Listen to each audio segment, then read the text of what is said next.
that's it. You've been a very good friend. I'm gonna miss you, but it's time for an upgrade.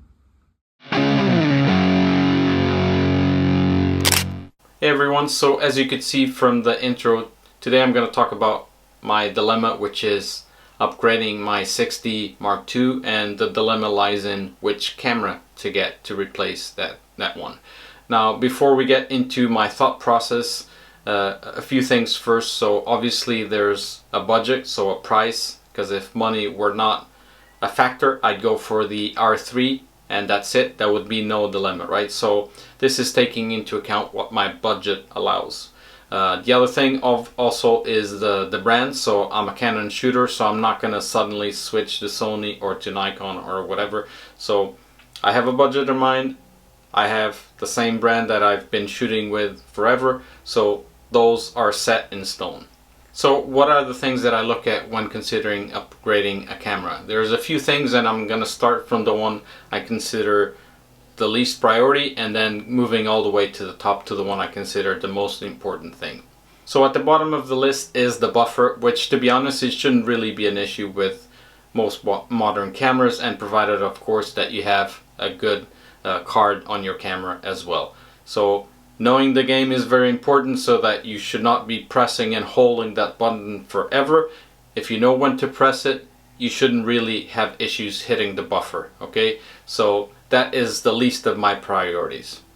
After that comes low light performance, and generally speaking, full frame cameras are better than crop sensor cameras if we're talking about cameras from the same generation, okay? Because if we're comparing a brand new camera, a crop camera that just came out versus a full frame camera from 20 years ago, then obviously there might be some huge differences there. But if we're talking about same generation, you know, low light performance should in theory be better in full frame cameras. However, that's also at the bottom of my list because I have very fast glass. So I have a 7200 2.8, I have a 400mm 2.8 as well. So I have enough light coming in that I don't need to worry too much about the low light performance of the cameras that I'm using. After this comes the sensor itself, so if it's a full frame or a crop camera, because I am replacing a full frame camera, but that does not mean necessarily that I'm going to be replacing it with a full frame as well.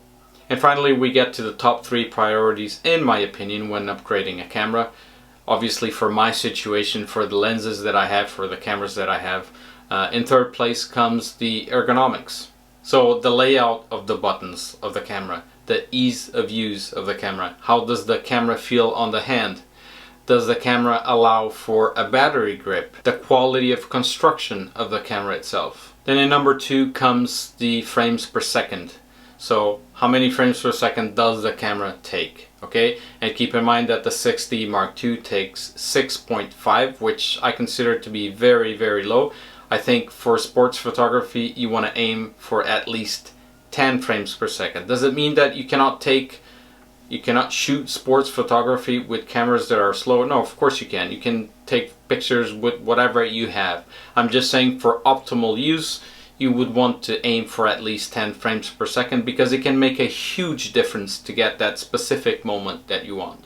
And then at number 1 in my priority list is the focusing system. So obviously if the camera does not focus fast and accurately, then what's the point? If you have a blurry picture, then you know it's waste. So that's, to me, is the most important thing, again, in my situation with the lenses that I have and the cameras that I have.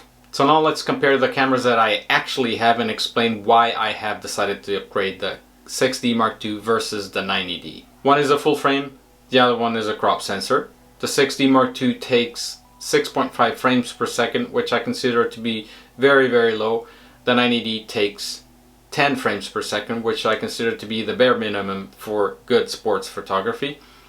Both of them have one SD card, so there's a tie. The overall performance is pretty much the same, but if we're talking about low light, then the 6D Mark II will win, but not by much. And to be honest, that's not something I really care too much about, because again, I have very fast glass, so I wouldn't be picking a camera just because of low light performance in my situation.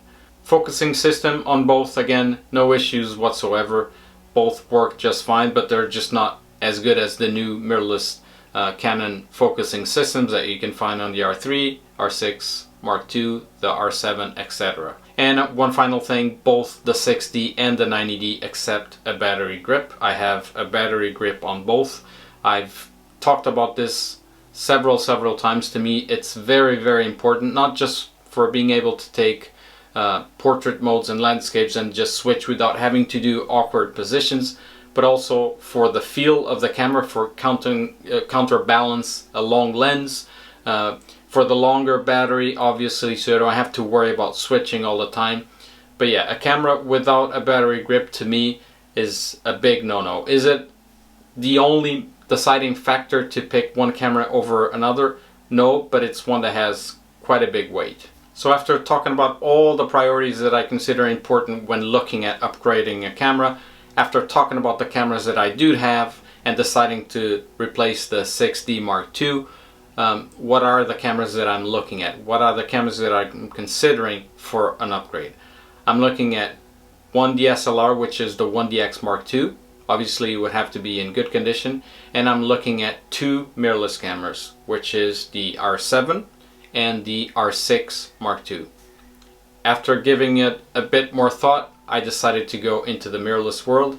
I think it's a new world for me. It'll be exciting, and to be honest, the focusing system on those cameras just blows out the competition, and I'm really excited to get into the mirrorless world. So as much as I think the 1DX Mark II is a fantastic camera and I wouldn't mind to have one at all, I want to do the switch and go and try out the mirrorless system and check out all the new technology that comes with it. So now comes the time when I have to actually compare the R7 with the R6 Mark II, and keep in mind that today when I'm recording this video I still don't know which camera I'm gonna get. So I'm hoping to divide this video into two, one explaining my thought process and the second one actually showing you what camera I decided to purchase. So let's go head to head with the R6 Mark II and the R7. Okay, so first things first, one is full frame, the R6 Mark II, the other one is a crop sensor. Obviously that implies a lot of things,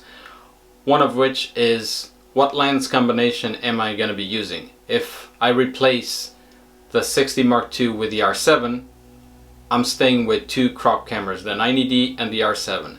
If I replace it with a full frame, I stay with the same combo that I have. So one full frame, one crop. Okay, so now I have to check my notes because math is not my strong suit, but basically we're looking at either having one full frame and one crop, or two crops. And what does that mean in terms of focal length? If I have two crops, I would have 112 to 320 and then 640 on the 400 mil. So between 320 and 640 there would be a big gap that I could not compensate at all.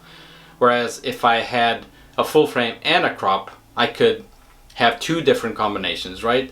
The 7200 on the full frame and the 400 on the crop sensor, so I'd have 640 on the crop. And I do that a lot when I'm photographing, for example, hurling, because the field is just gigantic, so I like to have that extra reach. But for football, for example, for soccer, I like to have it the other way around. So I like to have the 400 mil on the full frame and the 7200 on the crop.